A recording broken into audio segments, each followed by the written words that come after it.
Also, this video is making me really nostalgic because I used to work at the Renaissance Fair, and those were good times. Those were those. I got some stories. I got some stories from working at the Ren Fair. None of them are within YouTube's guidelines, though. So, let's keep listening.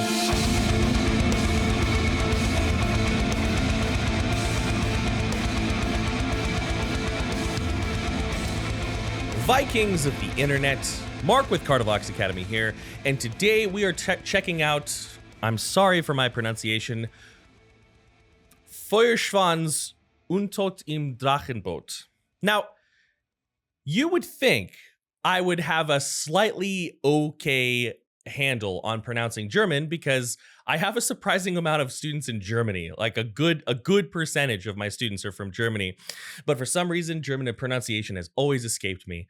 Feel free to correct me in the comments below. Anyways, Mark here, and if you're new to the channel, we take the reaction format, we break it down, we have some fun, and we talk about vocals. Why do we talk about vocals? I am the vocalist in 3 metal bands, Kardashev, Neverbreath, and Viremia, and I'm also a vocal coach specifically focusing on harsh and gritty, gutturally vocals. Usually I stick to like the deathcore and the death metal side of things, black metal, all that stuff. It's really built on a lot of the same foundational things, but sometimes it's fun to branch out.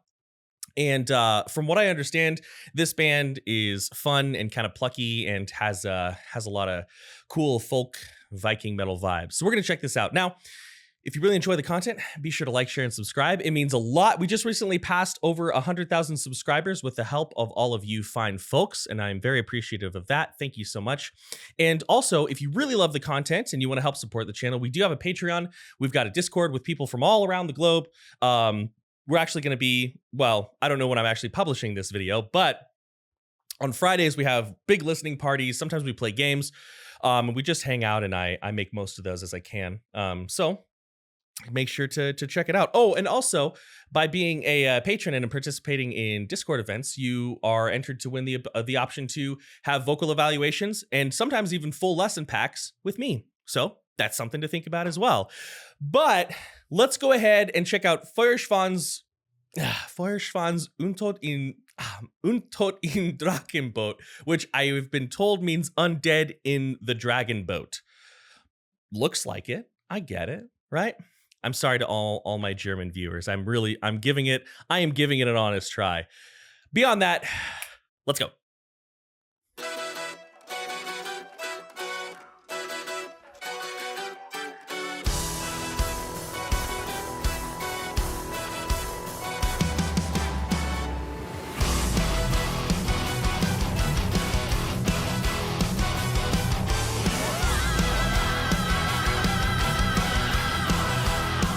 Wow. Drachen aus Holz und Ziegeln, Krieger wild und verwegen, Valhall wartet auf jeden Mann. Nur wer stirbt auf dem Schlachtfeld, die Axt fest in der Hand hält. Doch was, wenn man nicht sterben kann? Auf in den Tod mit dem Drachenboot.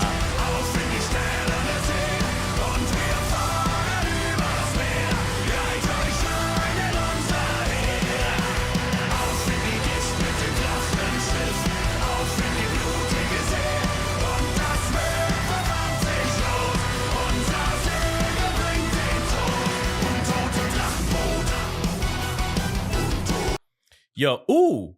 All right, we'll get to that. I paused it right. This looks like an urukai. Okay, so let's go ahead and talk about some vocal technique. First of all, I love that high air raid note that he hits. That is way higher than I ever sing, so I'm not going to replicate that for you today. However, I will let you know that everything we're hearing, we're going to talk mostly about the gritty singing that he's doing, because that's a little bit more in my purview. But everything that he's doing is based on a lot of relaxation, even the gritty vocals. A lot of times when people will try to hit high notes like that, like way, way, way, way up there, especially if they're not of a voice type where that note feels a little bit natural. Don't get too hung up on your voice type though. A lot of people, they kind of seem to base their entire singing on, like that's the first question they ask, like, am I a baritone, am I a tenor? And it's like, well, that can be valuable. It's a lot more than the notes that you can sing. Anyways, I'm getting distracted. A lot of times what people will do is they'll squeeze their throat and they'll try to shove a ton of air up there. this is pretty counterintuitive and actually, but in both ways, the opposite of how we want to approach high notes, right? Now, in a way to explain this, right, the way that our vocal folds work is that there are two mucous membranes, or there are two folds in the voice, and oftentimes we kind of will describe them like this or this, but they're kind of a V shape that's it's like parallel to the ground, right behind the biggest cartilage in our neck, right? And these vocal folds, they are powerful in some ways and delicate in others. And when we're making high notes, we're stretching those vocal folds, right? So the vocal folds are becoming thinner and they're becoming longer.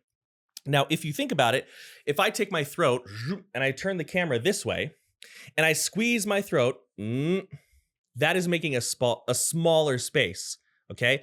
But my vocal folds want to get longer. So my vocal folds don't have the room that they need to extend and stretch inside the voice. Now, I don't want you to hear this and actively think about stretching your vocal folds either, because like that's just don't do that. So a lot of what we do, in fact, is we actually think about opening up the throat, opening up the resonance space, and lifting our voice upwards, right? Another thing is that high notes generally take less air. We're generally expulsing a lot less air on our high notes. So if you're squeezing and trying to shove a bunch of air through, that's the opposite direction of where you need to go. Also, don't shoot for the highest, like if you're wanting to sing high notes, don't shoot for your highest possible note. Don't be like, oh, I want to hit that C5 or whatever it is that you're kind of putting on that pedestal. I'm not saying don't look towards high notes. High notes are great. But start, right there. Just kind of getting used to the feeling of lifting your voice. Breathing in, creating that little bit of pressure in your abdominal cavity when you squeeze in, when you use those abs to create pressure. Hey, hey, ho! Right? That's about where is comfortable for me. Now, let's go back, listen a little bit more. I just want to kind of refresh it in my head since I just kind of jabbered on a bit. Then we're going to talk about some of the gritty singing. I'll probably also let it go through this. It sounds like we have some false chord growling or some false chord grunts, and that's my jam, folks. So let's go maybe about 50 seconds where those zombie ladies started eating the dudes. Yeah, there we go.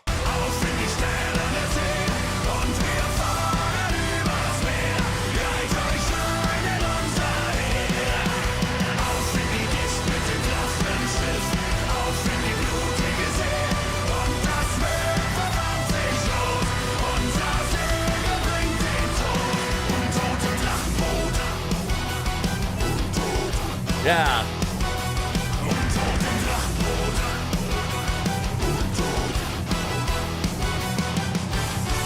In dunklen Hafenspelunken hört man die Seemänner munkeln.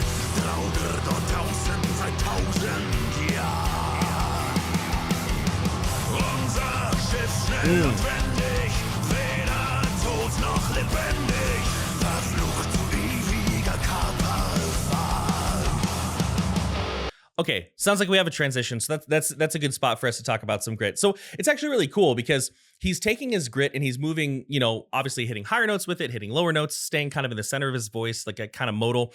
When he goes lower, it almost sounds like he's hitting like sort of like a throat singing. I'm not saying he's like fully flipping into like that.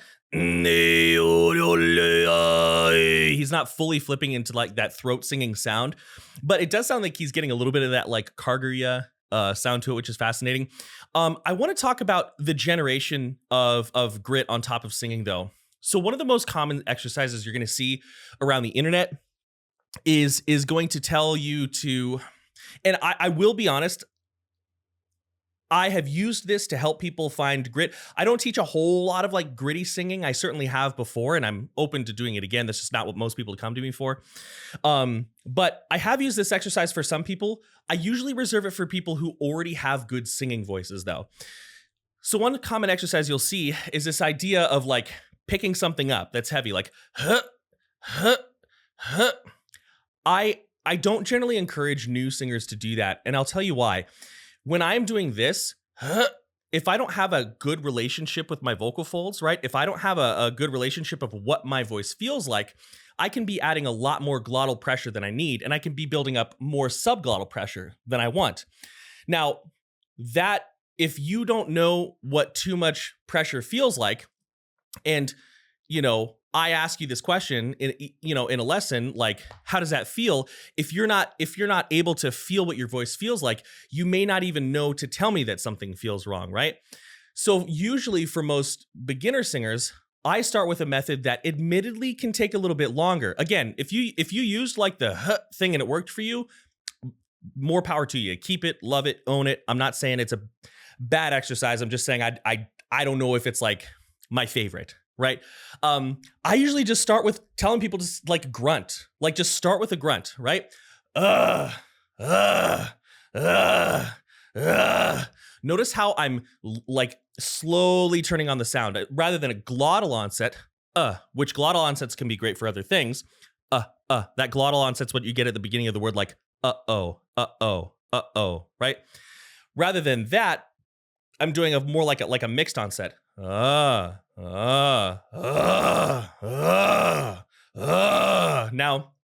you can also do an aspirate onset, say hey. Sometimes that's difficult for people as well. So you kind of just play with what works. Hey, and then over time, we start doing that on pitch. Start doing that on pitch where you're comfortable. Hey, la, la, la, la, la, la, la, la, la.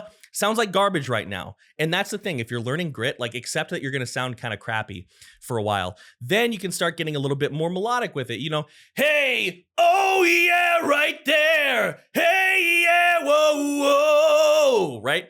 And you'll build that over time and not accidentally build the habit of too much compression, too much pressure in your glottis. Because what'll happen if you've got a lot of subglottal pressure and you don't know that you have that pressure is you can cause some muscular issues or some potential vocal fold damage over time. So again, not saying don't use the lifting technique. I'm just saying if it's not working for you, try hey instead. Might be easier. Anyways, let's go a little bit farther back and keep going. Hört man die Seemänner munkeln, trauert dort draußen seit 1000 Jahren. Ja. Unser Schiff schnell und wendig, weder tot noch lebendig, verflucht zu ewiger Kaperfahrt. Auf in den Tod mit dem Drachenboot, auf in die sternerne See, und wir fahren übers Meer, reit euch ein in unser Heer.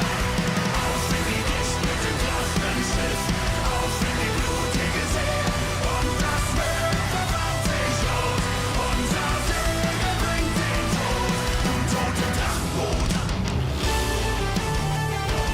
Ooh, yeah.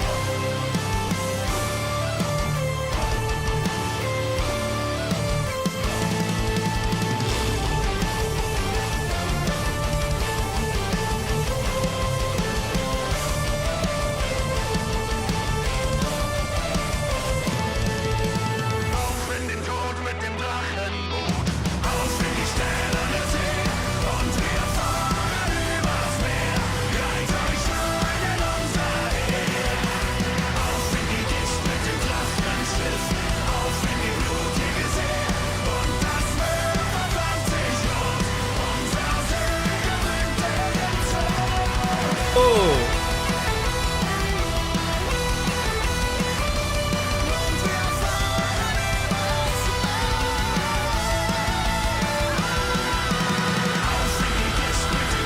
Yo, we're gonna listen to this outro uninterrupted, but I just had to point out that one goal you can have, one way that you can really know that you're starting to get this down is when you can control a healthy vibrato while maintaining your pitch and keeping the grit on top. Like, you know, obviously when you watch these videos, these reaction videos, especially if you know it's an expert in whatever field looking at it, they'll be surprised by things, right? Now, of course, I've heard this tons of times because we all listen to music, but I'm always impressed when somebody can hang on to grit, hang on to that vibrato there, because like, yo, this dude's like spinning plates. I've never been like super into like Viking metal or folk metal. I do enjoy listening to it, but this song is super duper catchy, and I'm really enjoying listening to how he's he's not just like belting up in the 4th octave the whole time with that grit. He's bringing it down. He's adding a lot of flavor and flair to it. Also, this video is making me really nostalgic because I used to work at the Renaissance Fair for a couple years, at the one in Las Vegas. I never worked at the one here in Phoenix. And those were good times. Those were those. I got some stories. From working at the Ren Fair. None of them are within YouTube's guidelines though. So let's keep listening.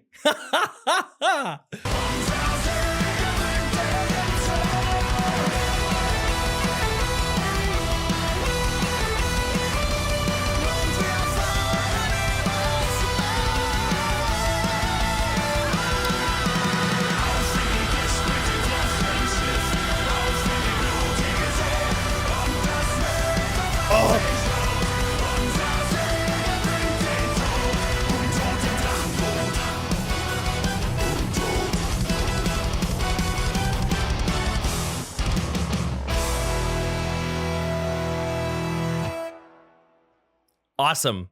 That was crazy. I liked how the undead, like the zombie or whatever, was up on the mast at the end. They looked like an organized crew. Admittedly, I think the undead are going to run that ship pretty well. One last thing I want to leave you with, and another benefit of, you know, if the heavy lifting technique is not working for you. Another benefit to just kind of doing the gritty, hey, is that's starting with essentially just a really loose false chord sound. Really loose false chord sound. It's nothing fancy at all, right? Now, when you're doing this, you should feel all that distortion no lower than the base of your tongue. Hey. When I do that, it feels like the back of my mouth. Like if you open your mouth and you look past the uvula, that little punching bag, you have the postpharyngeal wall. Feels like that is going like for me, right? And a lot of that's coming from breath support, right? Which that's a whole conversation in and of itself. But what if I take this grunt, hey, and all I do is I stop saying hey underneath it, but I hold on to the distortion. Hey, yo, right there. Now I have a simple, very foundational, very like starting level false chord grunt, and I can maybe say untot, right? Untot, kind of like they were doing there, which again I believe means undead. So sometimes, you know, think about doing the hey rather than the hey exercise, because it kind of opens up some more doors, I think. But again, if you're out there, you like the lifting, do the lifting. Just be careful. Anyways, I could talk a lot more, but my little timer here is saying 20 minutes, and I got a lot of videos to do today, so let's wrap that up there. Anyways, Feuerschwanz, Untot Im Drachenboot. I'm so sorry for my pronunciation, but I love you all so much. Thanks for hanging out. Thanks for getting goofy with me. And as always, many thanks. Much love. I'm out.